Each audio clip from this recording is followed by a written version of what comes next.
अनंत चतुर्दशी का व्रत समस्त सिद्धियों को देने वाला कहा गया है। आयु, आरोग्यता, ऐश्वर्य के लिए अनंत चतुर्दशी के दिन अनंत रूपी भगवान विष्णु की पूजा का विधान है तथा 14 ग्रंथ का सूत्र भी हाथ में बांधा जाता है, जिसे अनंत सूत्र कहते हैं। भाद्रपद शुक्ल पक्ष चतुर्दशी को यह व्रत अनंत चतुर्दशी के रूप में मनाया जाता है। जी हाँ मित्रों, आज की इस वीडियो में अनंत चतुर्दशी व्रत विधि, पूजा विधि के साथ साथ अनंत चतुर्दशी की प्रामाणिक कथा के साथ मैं काशी से सतीश चंद्र पांडे आचार्य कश्यप उपस्थित हूँ। यदि आप पहली बार हमारे चैनल पर पधारे हैं तो कृपया चैनल को सब्सक्राइब कर लें, नोटिफिकेशन बेल को ऑन कर लें तथा वीडियो को लाइक, शेयर तथा अपने कमेंट करना मत भूलिएगा। हम इसी तरह प्रामाणिक व्रत, पर्व, त्योहार, ज्योतिष, वास्तु एवं ग्रह बाधा निवारण संबंधी वीडियो लाते रहते हैं। आइए इस महत्वपूर्ण वीडियो का शुभारंभ करते हैं। भाद्रपद शुक्ल पक्ष चतुर्दशी रविवार दिनांक 19 सितंबर 2021 को अनंत चतुर्दशी का व्रत किया जाएगा। इसका पारण 20 सितंबर 2021 सोमवार को सुबह किया जाएगा। इसी दिन 19 सितंबर को ही गणेशोत्सव का विसर्जन होगा। सुबह स्नान से निवृत्त होकर स्वच्छ वस्त्र धारण करें तथा चौकी पर भगवान अनंत रूपी विष्णु की प्रतिमा स्थापित करके उनकी विधि विधान से पूजा कर लेनी चाहिए।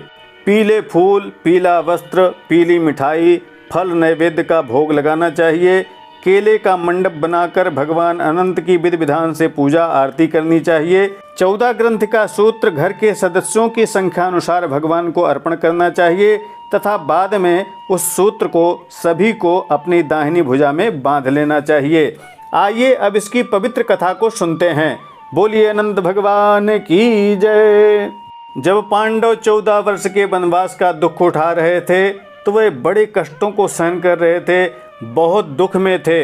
एक दिन जब भगवान श्री कृष्ण उनसे मिलने आए तब युधिष्ठिर ने उनसे अपने दुख को कहा और दुख दूर करने का उपाय भी पूछा। तब श्री कृष्ण ने कहा, हे युधिष्ठिर, तुम विधि पूर्वक अनंत भगवान का व्रत करो, इससे तुम्हारा सारा संकट दूर हो जाएगा और तुम्हारा खोया राज्य पुनः तुम्हें प्राप्त हो जाएगा। प्राचीन काल में सुमंत नाम का एक बहुत ही नेक तपस्वी ब्राह्मण था। उसकी पत्नी का नाम दीक्षा था। उन दोनों की एक परम सुंदरी, धर्मपरायण तथा ज्योतिर्मयी कन्या थी जिसका नाम सुशीला था। सुशीला जब बड़ी हुई तो उसकी माता दीक्षा की मृत्यु हो गई। पत्नी के मरने के बाद सुमंत ने कर्कशा नामक स्त्री से दूसरा विवाह कर लिया। सुशीला का विवाह ब्राह्मण सुमंत ने कौंडिन्य ऋषि के साथ कर दिया।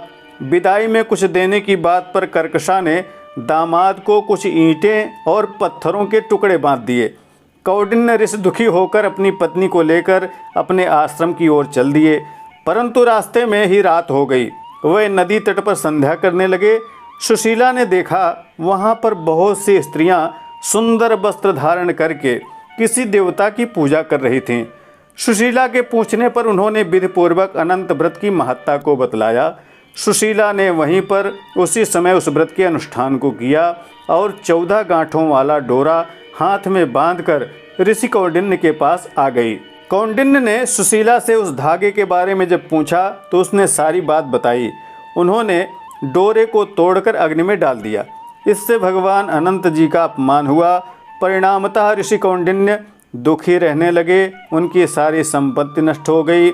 इस दरिद्रता का उन्होंने अपनी पत्नी से कारण पूछा तो सुशीला ने भगवान अनंत का वह धागा जलाने की बात उनसे कही।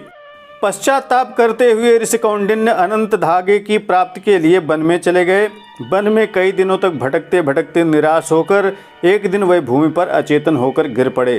तब अनंत भगवान प्रकट होकर बोले, हे कौंडिन्य, तुमने मेरा तिरस्कार किया था, उसी से तुम्हें इतना कष्ट भोगना पड़ रहा है। तुम दुखी हुए हो, अब तुमने पश्चाताप किया है, मैं तुमसे प्रसन्न हूँ। अब तुम घर जाकर विधिपूर्वक अनंत व्रत करो। 14 वर्ष पर्यंत व्रत करने से तुम्हारा सारा दुख दूर हो जाएगा, तुम धन धान्य से संपन्न हो जाओगे। कौंडिन्य ने वैसा ही किया और उन्हें सारे क्लेशों से मुक्ति मिल गई। श्री कृष्ण की आज्ञा से युधिष्ठिर ने भी अनंत भगवान का व्रत किया, जिसके प्रभाव से पांडव महाभारत के युद्ध में विजयी हुए और चिरकाल तक राज्य करते रहे। बोलिए अनंत भगवान की जय। बोलिए विष्णु भगवान की जय। आशा है कि वीडियो आपके लिए उपयोगी सिद्ध होगी। लाइक, शेयर तथा अपने कमेंट करना मत भूलिएगा। शीघ्र अगली वीडियो में पुनः मुलाकात होगी। तब तक के लिए नमस्कार। जय विश्वनाथ।